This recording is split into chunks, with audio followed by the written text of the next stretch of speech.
Now at 10, this is Fox 61, Connecticut's news station. And we begin tonight in Wethersfield, where the future of the town's EMS association was the main topic of discussion at tonight's town council meeting.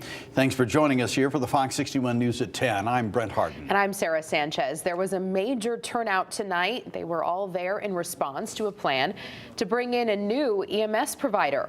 The plan has people divided. Folks are concerned about impacts on response times and the cost. Fox 61's Jake Garcia is live in Wethersfield, where the town council heard from people in the community about the proposed change, and he has more on their response now. Jake.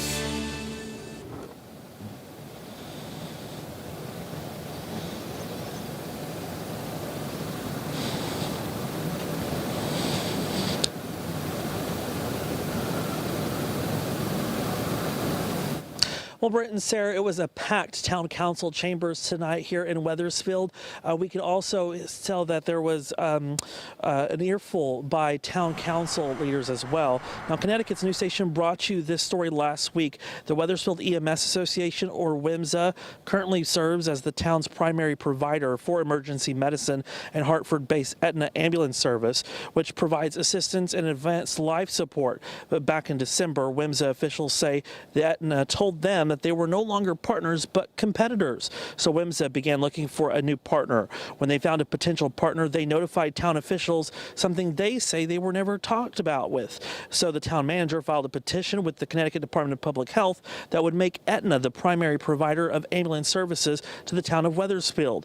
In the petition, Aetna agreed to offer their services at no additional charge to the town or taxpayers, so as long as WMSA shuts down entirely. Supporters voiced their frustrations Monday night, ranging from costs to response time, and one man shared what happened when he called 911 for a relative just this morning. I do feel compelled to make the point. The Aetna ambulance showed up maybe 15 minutes later than they did. Just know if Aetna comes into town and our taxes go up, it is on the backs of this town council. If it takes them 20 minutes to get to the south end of Hartford, add another 10 to get to Wethersfield. Someone who has a cardiac event is not going to survive the response time of Aetna Ambulance and Hartford Healthcare.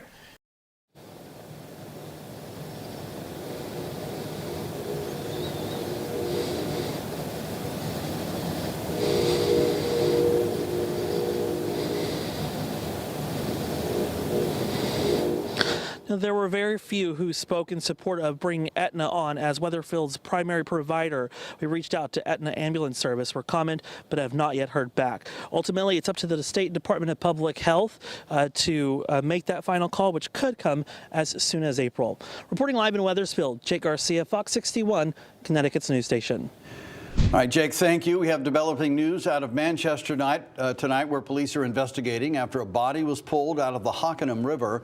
Officers say the body was found around 3:30 this afternoon in a stretch of the river near New Hillard Street and New State Road. The body was removed from the water. The person was quickly found to be deceased. Police are now working to identify the person and are trying to figure out how they ended up in the river. All right, time now for a first check of the forecast. We are just a day away from the official start of spring. It is starting off a little cool, though, cooler than we've gotten used to these past weeks. Yeah, I think we had a false, what is that called, false jump start or something? Something like that, the sounds past like couple it, yeah. days. Yeah, Chief Meteorologist Rachel Frank joining us now. Rachel, I thought I could put the jackets away. I know, we're seeing crocus starting to come up out there. My daffodils are starting to come up as well, but spring officially begins about 25 hours from now.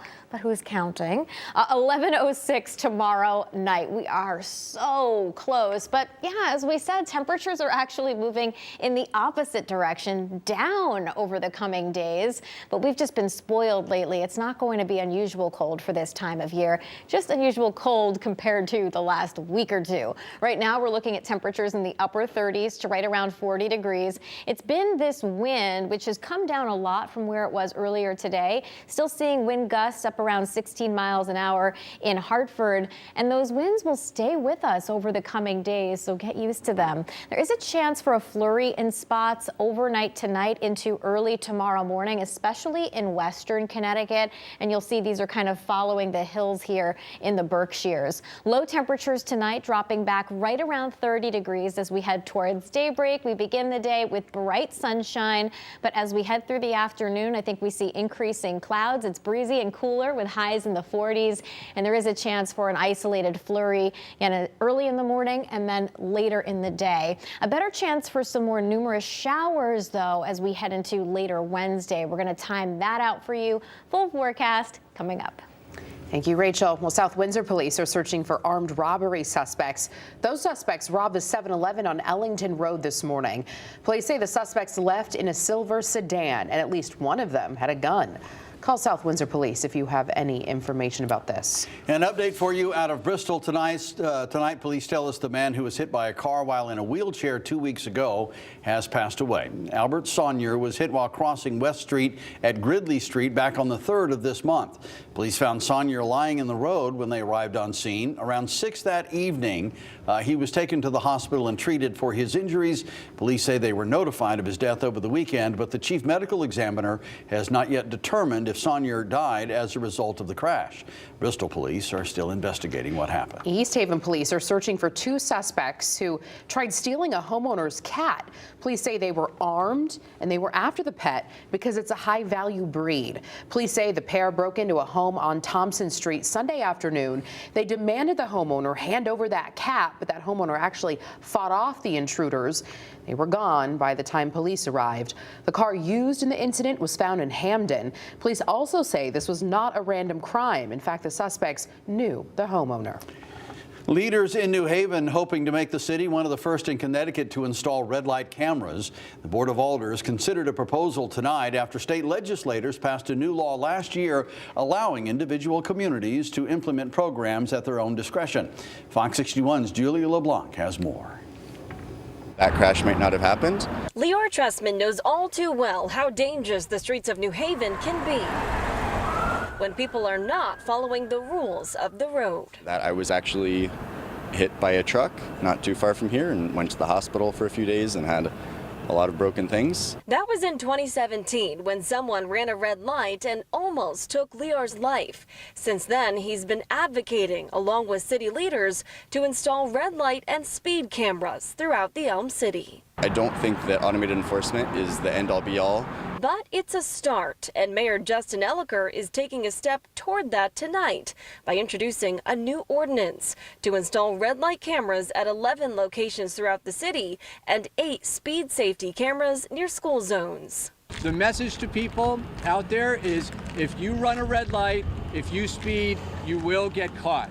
Elicker and others started this initiative years ago and recently created a task force that looked at the best places to install the new technology. Wait to cross College Street at George Street. All with guidance from a state law passed last year that gave municipalities the green light to install red light cameras. The first 30 days that a camera's installed, if someone runs a red light, they will get a warning. And then after that, for the first violation, they will get a $50 ticket. And for every subsequent violation, they will get a $75 ticket.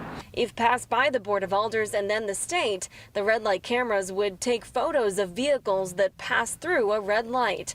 That ticket is treated like a parking violation and would be sent to the vehicle's registered owner. What I want to say to the general public is yellow does not mean speed up and try to make the light.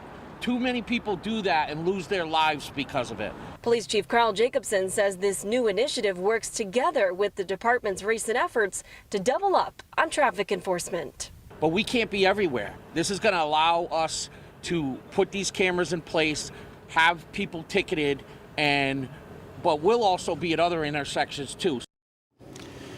That was Julia LeBlanc reporting. The New Haven Board of Alders will meet to review the ordinance and discuss proposed locations. After that, there will be a public hearing so the community has a chance to weigh in.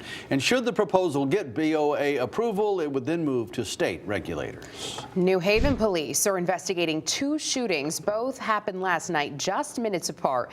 The first happened on Hazel Street. Shots rang out around 8:50 last night. A 21-year-old woman was hit.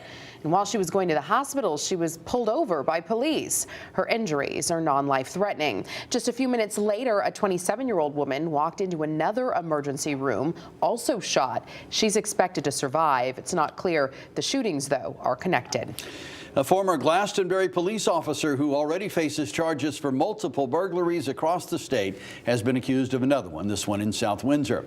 Patrick Hemingway was arrested Friday for allegedly burglarizing the Mill on the River restaurant last April. Police say he damaged an exterior door and a safe door before making off with an undisclosed amount of money. Hemingway has been in police custody since his arrest last November, after he was connected to more than 30 burglaries across Connecticut and neighboring states. Well, state police have arrested a man they say they clocked going more than 100 miles per hour on Route 66 in Marlboro last week. They say Joshua Secor of East Hampton was driving a pickup truck around 8:35 on Wednesday. A trooper says he was going at least 105 miles an hour. The trooper says when he turned on his lights to pull him over, Secor allegedly sped up to 115 miles an hour.